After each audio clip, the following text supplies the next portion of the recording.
Assalamualaikum warahmatullahi wabarakatuh. Saya 282956 Muhammad Effendi Bidra, merupakan wakil kumpulan daripada kumpulan Ipoh bagi semester Januari sesi 2024-2025 JJ 251, di mana di sini kami akan mengemukakan secara lengkap berkaitan maklumat kaji selidik yang bertajuk dasar-dasar berkaitan larangan merokok di tempat awam. Ini merupakan satu tugasan kumpulan bagi subjek GMGAJ 3033 Operasi Dasar Awam yang dipimpin sendiri oleh Dr. Nur Alida binti Mohsin. Okey, untuk makluman semua, hasil daripada kajian yang kami perolehi, terdapat 196 responden telah memberi maklum balas bermula dari 1 Februari hingga 1 Mac 2025. Okey, berdasarkan keputusan yang kami perolehi juga, pengetahuan awam terhadap dasar-dasar yang telah ditetapkan oleh kerajaan mengenai larangan merokok ini mendapati sebanyak 90% ke atas boleh mengetahui akan peraturan ini, dan kesan yang akan dihadapi jika mereka ingkar. Termasuk juga bagi pemilik permis yang terlibat. Namun masih juga terdapat individu maupun kumpulan yang kurang kesedaran terhadap peraturan ini, di mana ia mengancam kepada kesihatan diri dan juga kesihatan awam.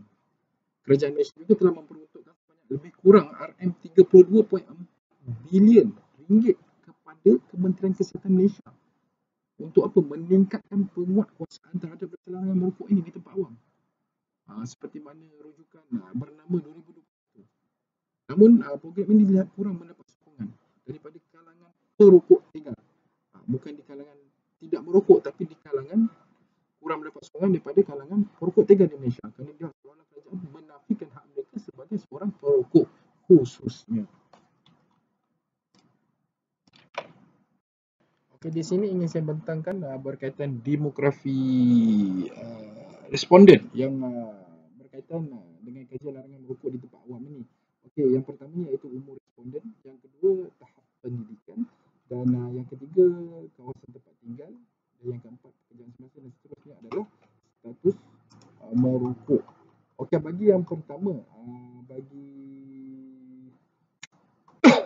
peringkat umur, responden yang berumur 25 tahun hingga 34 tahun adalah seramai 77 orang, menjadikan jumlah yang tertinggi, iaitu sebanyak 30.3%, dan diikuti dengan 18 hingga ke 24 tahun seramai 59 orang, iaitu 30.1%. Manakala bagi 45 tahun hingga 54 tahun adalah seramai 10 orang, lebih kurang 5.1%, dan diakhiri dengan responden yang berumur 55 tahun ke atas dengan bilangan 4 orang sahaja, iaitu sebanyak 2%. Bagi tahap pendidikan pula, kajian mendapati bahawa responden yang memiliki tahap pendidikan ijazah secara muda adalah seramai 67 orang, menjadikan ianya sebanyak 34.2%, iaitu yang paling tinggi. Dan manakala diploma iaitu ataupun STPM adalah seramai 66 orang, menjadikan 33.7%, dan seterusnya diikuti dengan tahap pendidikan sijil pelajaran Malaysia iaitu SPM atau setaraf dengannya ada seramai 59 orang, menjadikan 30.1%. Okey, bagi kawasan tempat tinggal pula, dilihat Negeri Sarawak mempunyai bilangan maklum balas yang paling tinggi, iaitu seramai 55 orang, iaitu 28.1%, diikuti dengan Negeri Kedah seramai 40 orang bersamaan 20.4%, manakala Johor seramai 21 orang bersamaan 10.7%. Bagi Melaka pula seramai 19 orang 9.7%, bagi Sabah iaitu seramai 17 orang 8.7%, Perak 14 orang 7.1%, Kelantan 3.6% iaitu seramai 7 orang, manakala Pulau Pinang 6 orang 3.1%, diikuti dengan Selangor, Terengganu dan juga Kuala Lumpur masing-masing seramai 5 orang, iaitu sebanyak 2.6%, manakala bagi Negeri Sembilan seramai 2 orang 1%, dan diakhiri dengan Pahang dan Perlis masing-masing seramai 1 orang, iaitu 0.5%. Jadi bagi pekerjaan semasa pula, responden yang bekerja di sektor swasta mempunyai bilangan yang tertinggi, iaitu seramai 73 orang, iaitu sebanyak 37.2%. Manakala bagi sektor awam pula iaitu seramai 63 orang, iaitu 32.1%. Bagi pelajar pula seramai 39 orang, iaitu seramai 19.4%, dan suri rumah seramai 11 orang, dan lain-lain 9 orang, dan manakala pengusaha dan usahawan iaitu seramai 3 orang, iaitu 1.5%. Okey, bagi status merokok pula, mendapati responden yang tidak merokok menunjukkan seramai 146, maksudnya iaitu majoriti Bagi kaji selidik ini merupakan responden yang tidak merokok. Manakala bagi perokok iaitu ramai 29 orang bersamaan 14.8%. Dan bekas perokok pula adalah seramai 22 orang iaitu 11.2%, seperti mana yang anda tengok pada rajah-rajah terdapat di komputer anda. Okey, hasil daripada maklumat yang diperoleh daripada demografi responden di bahagian A juga telah menunjukkan kesungguhan responden memberikan kepercayaan penuhnya terhadap kajian akademik ini, tanpa meragukan mereka untuk berkongsi maklumat pengenalan diri secara ringkas dan memudahkan kami untuk melakukan analisis lengkap. Okey, bagi keputusan seterusnya yang melibatkan bahagian B iaitu pengetahuan orang awam mengenai peraturan dasar yang adalah seperti yang berikutnya. Assalamualaikum dan salam sejahtera. Saya Firdahani Naznin binti Mamat Fauzi bernombor metrik 282767. Hari ini saya akan membentangkan mengenai komitmen Kementerian Kesihatan Malaysia atau KKM dalam melaksanakan larangan merokok di tempat awam. KKM telah memperuntukkan kesalahan merokok di tempat larangan di bawah Peraturan 11-1-G PPKHT 2004 termasuk premis makanan sejak tahun 2019. Walaupun mendapat bantahan dari sesetengah pihak, larangan ini terus diperluas hingga tahun 2025. KKM sangat komited dalam isu ini dan telah melaksanakan pelbagai langkah sejak 2019. Bermula 2025, sebanyak 28 kawasan telah diwartakan sebagai zon larangan merokok. Undang-undang ini digubal di bawah Akta 852 dan Peraturan PPKHT 2004. Ia juga melibatkan rokok elektronik atau vape dan memberi tumpuan kepada perlindungan orang belum dewasa. Kerajaan merancang larangan ini secara jangka panjang. Penguatkuasaan dilakukan secara berterusan oleh agensi berkaitan dan masih diperuntukkan bajet sehingga tahun 2025. Sebagai kesimpulan, larangan ini bukan untuk menghukum tetapi untuk melindungi kesihatan kita bersama. Dengan sokongan masyarakat, kita boleh capai Malaysia bebas asap rokok. Sekian, terima kasih. Selamat sejahtera, nama saya Krishnaveni Lohanadan, nombor metrik 282224. Dengan ini saya akan membincangkan tentang perancangan.